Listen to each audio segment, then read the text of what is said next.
बेचना चाहते हैं। उन्होंने राम का सौदा किया, उन्होंने राम की शिलाओं को, जिन पर राम लिखा था, उनको बेचा। उन्होंने रामचंद्र भगवान की खड़ाओं तक को बेचा। अब उन्होंने राम को बेचा, अब काशी पहुंच गए और गंगा को बेचेंगे।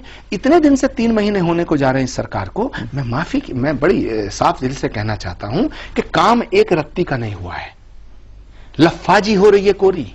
मुझे ये बताइए, हो रही है गंगा के नाम पर। आपने जो बात कही कि राम के नाम पे सौदा हो रहा है, गंगा का सौदा हो रहा है। आप भारतीय संत समिति के अध्यक्ष हैं और भी बहुत सारे ऐसे ऑर्गेनाइजेशन हैं जो धर्म की रक्षा के लिए हैं, धर्म को किसी तरह से व्यवसाय में ना बदला जाए उसके लिए। आप लोग विरोध क्यों नहीं करते? आप लोग जनता के सामने क्यों नहीं बताते? ये आपने मुझसे जो पूछा है, जो मेरा जवाब है, ये अपने आप में एक विरोध है। और माफी के साथ कहना चाहता हूं मैं कि नरेंद्र मोदी जी की सरकार जब से आई है तो संत जो है दहशत में है। संत दहशत में क्या मतलब? संत दहशत में है, और जो संत सच बोल रहा है वो इनके निशाने पे है, वो इनके निशाने पे है। ये देश केवल, इसकी खूबसूरती पता क्या है? इसकी खूबसूरती ये है कि यहाँ मोहम्मद रफी गीत गाता है कि बड़ी देर भई नंदलाला तेरी राह तकें ब्रजवाला।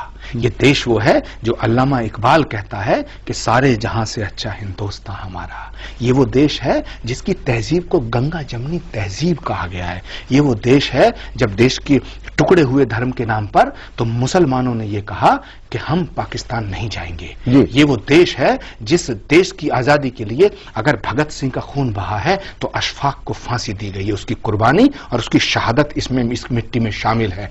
अशफाक उल्लाह खां से जब पूछा अंग्रेज ने कि तुम्हारी आखिरी ख्वाहिश क्या है, उसने कहा कि कुछ आरजू नहीं, गरारजू तो ये है, लाकर जरा सी रख दो खाके वतन कफन में।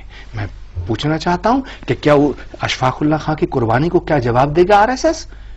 वीर अब्दुल हमीद ने पाकिस्तान से लड़ते हुए दुश्मन के टैंक तोड़े थे, अपने बदन की बोटियां।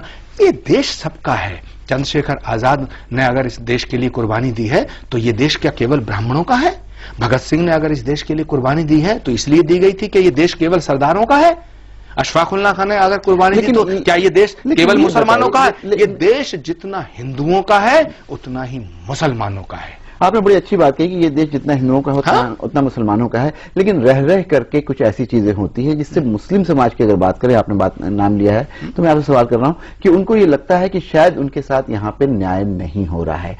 अभी कुछ दिनों से आपने देखा होगा कि बहुत सारे मुसलमान नौजवान दहशतगर्दी, आतंकवाद के आरोप में पकड़े जाते हैं, बरसों बरस तक जेल में रहते हैं और उसके बाद एक अदालत ये कहती है कि नहीं, इनके ऊपर जितने आरोप थे वो गलत पाए गए। इसके लिए किसको जिम्मेदार आप मानते हैं?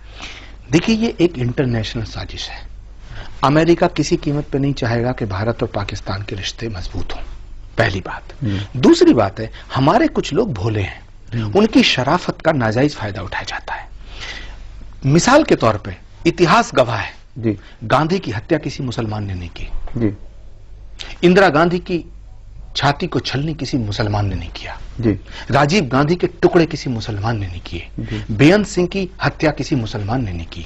ललित माकन को किसी मुसलमान ने नहीं मारा। ये क्या है? ये क्या है? जहां तक सवाल है कि मुसलमान आतंकवादी हो रहे हैं, तो मुसलमानों के अंदर अगर जो इनोसेंसी है और उसका फायदा उठा करके वो एक इंटरनेशनल साजिश का शिकार हो रहे हैं। लेकिन मैं इस बात को मानने को तैयार नहीं हूं कि केवल मुसलमान आतंकवादी है। ये जितने नाम मैंने गिनाए हैं, तो ये क्या आतंकवाद नहीं था?